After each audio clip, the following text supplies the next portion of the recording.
ওগুলো রাখবি না, এগুলো ফুটাতে মজা লাগে।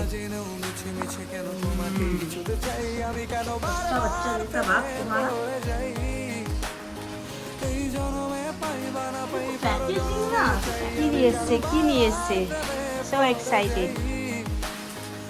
মোস্ট প্রবাবলি এগুলো সবই দাদু ঠাকুমার অ্যানিভার্সারিরই ফটো বেশি আছে, কিন্তু এর মধ্যে এরা আমার মানে এখানে কটা লোক আছে তারা আমার লাইফে খুব স্পেশাল, তো তার জন্য আমি শুধু দাদুরই ফটো দিচ্ছি। তোমাদের মা আছে, আপা আছে, আচ্ছা তো সঞ্জু আছে, এখানে সঞ্জুর সাথে আছে, আর আমার বান্ধবী আছে, দাদু আছে একটা, আমরা চারজন। হ্যাঁ আমার দাদু ঠাকুমা আমার লাইফে স্পেশাল, মানে আমার ক্লোজ, যারা আমার ব্যাপারে একটু ভালো চিন্তা ভাবনা করে, আমাকে নিয়ে চিন্তা করে, আমার ভালো বন্ধুত্ব থাকে সবসময়। তো তাদের জন্য আমি মানে তাদেরকে